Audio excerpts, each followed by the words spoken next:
চলমান ইসরায়েল ফিলিস্তিন সংকটে বারবার উঠে আসছে জেরুজালেম ও আল আকসার কথা। রাসূলুল্লাহ সাল্লাল্লাহু আলাইহি ওয়াসাল্লাম আল আকসা নিয়ে যে ভবিষ্যৎবাণী করেছেন তা ধীরে ধীরে সত্য হচ্ছে।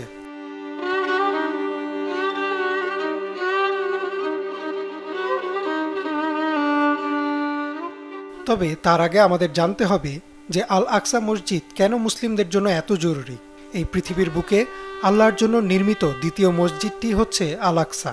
এছাড়াও মক্কা ও মদিনার পরে সারা বিশ্বে মুসলিম উম্মার কাছে আল আকসা হচ্ছে তৃতীয় পবিত্রতম স্থান, এবং আমরা সবাই জানি যে মুসলিমদের প্রথম কিবলাও ছিল এই আল আকসা মসজিদ।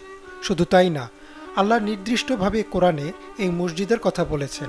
আল্লাহ কোরআনে বলেন, পবিত্র সেই সত্তা যিনি তার বান্দা মুহাম্মদকে রাতে মসজিদুল হারাম থেকে মসজিদুল আকসা নিয়ে গেলেন, যার চারপাশে আমি বরকত দান করেছি, যেন আমি তাকে আমার কিছু নিদর্শন দেখাই।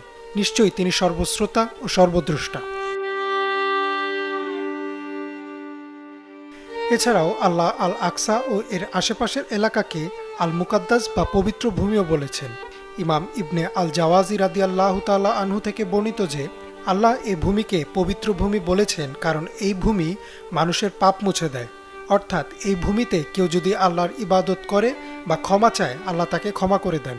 ইবনে আব্বাস রাদিয়াল্লাহু তাআলা আনহু থেকে বর্ণিত, তোমরা জানো আল্লাহ কেন এই ভূমিকে বরকতময় করেছেন? কারণ জেরুজালেমে 1 ইঞ্চি পরিমাণ জায়গা অবশিষ্ট নেই যেখানে ফেরেশতারা ইবাদত করছে না, এবং 1 ইঞ্চি পরিমাণে জায়গা অবশিষ্ট নেই যেখানে আল্লাহর একজন নবী বা রাসূলের পা পড়েনি।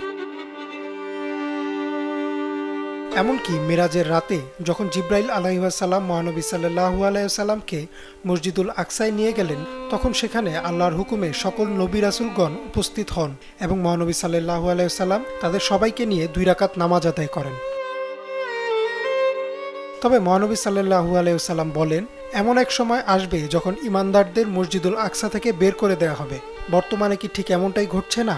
মসজিদুল আকসা কিংবা ফিলিস্তিন থেকে সেখানকার বাসিন্দাদেরই বের করে দেওয়া হচ্ছে, মসজিদের ভেতর হামলা হচ্ছে, যার ভবিষ্যৎবাণী মহানবী সাল্লাল্লাহু আলাইহি সাল্লাম প্রায় 1400 বছর আগেই করে গিয়েছিলেন।